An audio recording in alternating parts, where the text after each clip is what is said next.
After watching the way humans work for too long, a team of robots are looking to start their own world on a distant planet in an attempt to be human. In the Colonists, inspired by the Settlers games and the Anno series, the Colonists give you a team of robots to control and become human. Through building various paths, roads, and structures, you can start to make your own bit of land for your colony, all which will work towards being self-sustaining. These robots tend to follow the best paths automatically, fulfilling tasks, moving resources, and generally trying to be more human than robot, looking for peace and to become more like the humans they used to live with.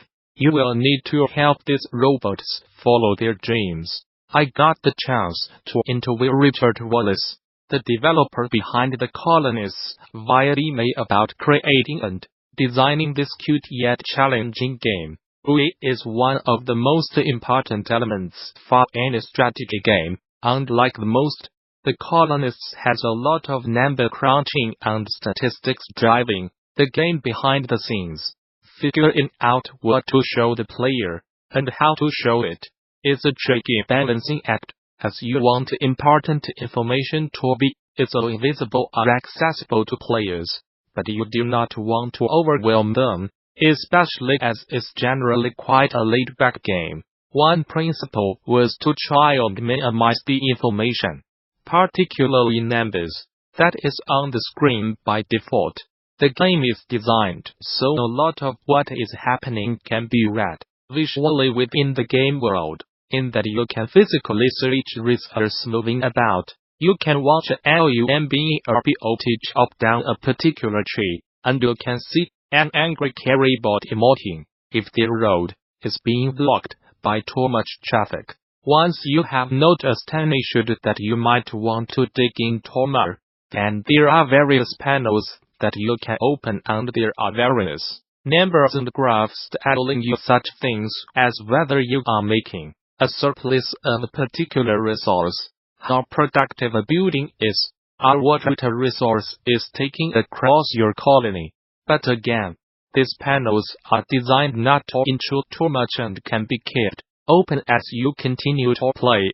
One of the core concepts of the game was to have all the resources one-to-one, as in they all take up the same physical space and that you could always see where every resource is all of the time, whether it's being carried by a bot, it's on a boat or train, or in storage, and the same applies to the robots. Each of their jobs is focused on either moving, collecting or consuming these resources and taken on their own. Each robot's job is quite simple. Carrybots just take one resource from one road post to the other. Stackbots follow paths and only bring in and drop off resources. Lumberbots just go and chop down the nearest tree. If you watch any bot for a minute, it's quite easy to follow what each one is up to. There are two types of main routes in the game, roads and paths. Roads are connections between two road posts. Road posts act as temporary storage nodes and can hold 4 resources. Each road has a carrybot who moves resources between these road posts as required, and this kind of mechanic will be familiar to anyone who played the early Settlers games. The second type is the path, which connects a building to a road. Each building has its own stackbot, who will use a path to collect incoming resources from road posts and drop off resources that the building has produced. This path system gives you 2 extra benefits when laying out your colony. Firstly, it gives you more freedom and allows more creativity in your town planning, and secondly, if 2 buildings share the same path, they will be able to deliver resources to each other directly, rather than having to collect from a road post. This gives you some really interesting optimization options where you can group shared economic buildings together to reduce traffic on your road network.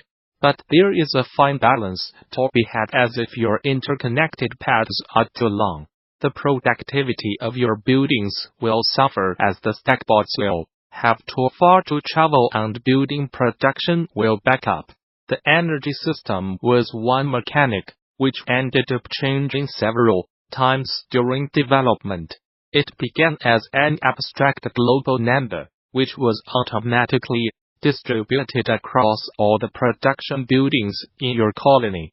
This did not scale up particularly well, so we went through a few other stages, including a happiness system for the robots and delineated ages, which you had to progress through. Ultimately we went with energy being a physical resource like everything else and limiting it to only being required by certain collection buildings, and it ended up working pretty well. In hindsight, something can seem quite obvious, but it often takes a journey to reach that point. Another mechanic which went through several iterations was the road and pathing system. We tried various combinations of limited and unlimited road lengths, but sometimes you just had a mechanic where, whichever way you go, there is always a trade-off between flexibility, ease of use and integrity of the mechanics. Eventually you just have to go with your own instinct on the best balance. It's definitely useful as a way to gather a consensus on the types of features players might like to see added.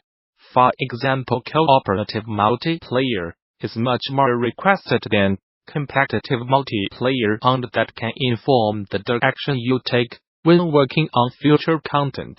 It also lacks a bit of a roadmap, in that as a developer you can indicate that you are actively adding new features and players get to see which ones are being worked on next and know there are going to be updates in the future. You get a whole range of ideas coming in. Many of them will be things you are already considering or have on an existing wish list. Some others will be really cool, but would just take too much time to implement, while some just might not fit in mechanically or have unintended design consequences.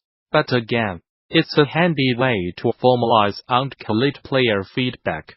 We had several private beta rounds during development, and especially as a solo developer with a game of this scale, getting fresh feedback during this time was incredibly useful, and I am grateful to every single tester who sent in bad reports and kept playing new builds of the game. But you also have to be quite judicious when looking at player feedback. You need to remember to be super objective when filtering what people are saying and determining the root cause of their issue and whether it's valid or not. For example, if a player is angry about their rows getting clogged up, is it a symptom of unfinished tuning or the lack of a polished tutorial, or whether it is actually an underlying issue with the game? Even from Mode 7, the game's publisher had a good take on how to parse feedback. http www modepgames.com/blog 2013 divided by 1109 in the advice. How to respond to beta feedback. One tip I would give is to get gameplay video from testers where possible, especially in early builds. Watching how a player behaves and interacts with the game can often give you different, and often much earlier, pointers compared to the conclusions players draw themselves. We are still in the beta phase of the map editor, as we test and refine the features, but there will be a straightforward way to save and share maps, and we will be leveraging the Steam Workshop system so players have a way to play and rate everyone's maps. Map editors are always a feature that only a minority of players will use, but if you are like me, you can spend a lot of time in them creating scenarios and setting your own specific challenges. So once the map editor goes live, I am hoping there will be a subset of players who are going to really get into sculpting the hills, seasoned cliffs, and figuring out where to strategically place resources around their maps. and that other people are going to enjoy playing them and the different optimization puzzles that they will create. One of the aims from the start was to have enough depth to the systems that players who like to dig deep into a game can really get into, micro-optimizing their transport routes and production chains. And it's been great to see all the different colony layouts people end up with in the competition on the time-based leaderboards. Ultimately, though, I always wanted the game to have a peaceful and relaxing atmosphere, where you can play at your own pace, and I think a lot of players simply enjoy watching the little robots go about their business. It's always fun to see reactions when players realize they can click on an idle carrybot, and they give you a little wave.